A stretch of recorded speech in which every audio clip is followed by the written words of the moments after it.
এইটো হৈছে হেলথ সিটি হস্পিটালৰ মোৰ অন্তিমটো দিন যিটো দিনত মোক ফেয়াৰৱেল দিয়া হৈছিল আৰু সকলো ষ্টাফ সিনিয়ৰৰ পৰা জুনিয়ৰলৈকে সকলোৰে এই যেটো মৰম চেনেহ আশীৰ্বাদ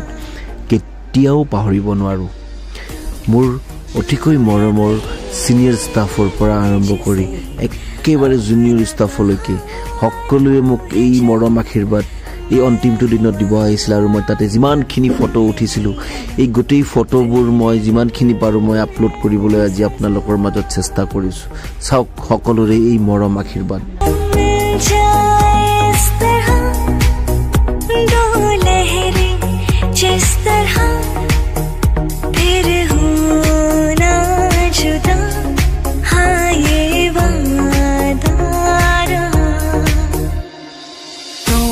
सफर मेरा है तू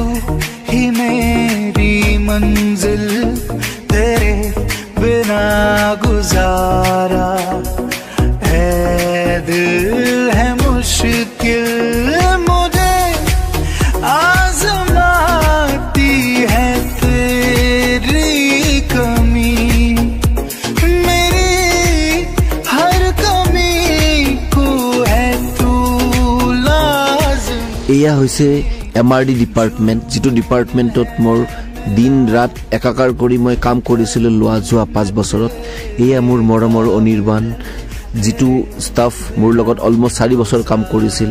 আৰু এই ডিপাৰ্টমেন্টৰ সকলো ষ্টাফৰ এই যি সহায় সহযোগ মই কেতিয়াও পাহৰিব নোৱাৰো তেওঁলোকৰ ডেডিকেশন হস্পিটেলৰ কাৰণে মই কেতিয়াও পাহৰিব নোৱাৰো দেহে কেহে লাগি এই হস্পিটেলৰ এমআৰডি ডিপাৰ্টমেন্টক জিয়াই ৰাখিছিল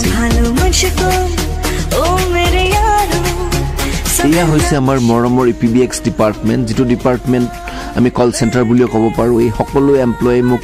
তেওঁলোকে নিজৰ ফালৰ পৰা এটা ফেয়াৰৱেল তেওঁলোকে পাতিছিল আৰু তেওঁলোকে মোক অতি মৰমেৰে তেওঁলোকে মোক মৰম দিছিল আৰু মোক আশীৰ্বাদ কৰিছিল আৰু তেখেতসকললৈ মোৰ ফালৰ পৰা আশীৰ্বাদ থাকিল তেখেতসকল যাতে নিজৰ জীৱনত আগুৱাই যায় আৰু যাতে ঈশ্বৰে তেওঁলোকক সদায় কৃপা কৰি ৰাখে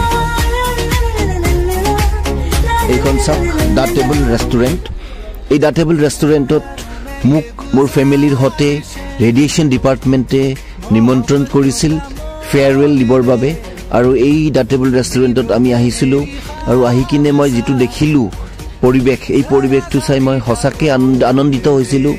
ৰেডিয়েশন ডিপাৰ্টমেন্ট হেলথ সিটি হস্পিটালৰ মোৰ অতিকৈ মৰমৰ ডিপাৰ্টমেন্ট যেটো ডিপাৰ্টমেন্টত মই দিন ৰাত একাকাৰ কৰি মই তাৰে মাৰ্কেটিংৰ কাম চাইছিলো আৰু ৰাইজক যাতে মই সহায় কৰিব পাৰো হেতু মই সদায় চেষ্টা কৰিছিলো আৰু ৰেডিয়েশন ডিপাৰ্টমেন্টৰ ডক্টৰ কে নায়ক স্যাৰ সুদূৰ চণ্ডীগড়ৰ পৰা আহি অসমবাসীৰ বাবে তেওঁ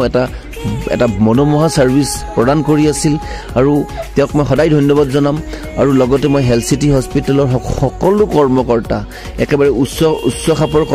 কৰ্মকৰ্তাৰ পৰা আৰম্ভ কৰি নিম্ন খাপৰ কৰ্মকৰ্তালৈকে মই সদায় ধন্যবাদ জনাম তেওঁলোকে মোক যি মৰম চেনে আশীৰ্বাদ প্ৰদান কৰিলে হেতু মই কেতিয়াও পাহৰিব নোৱাৰো আৰু তেওঁলোকৰ আশীৰ্বাদ যাতে সদায় পাই থাকো তাৰেই মই কামনা কৰিছো আৰু মই সেই কামনা কৰিয়ে মোৰ জীৱনৰ ভৱিষ্যতৰ যেটো কাল সেই কালটো যাতে মই সদায়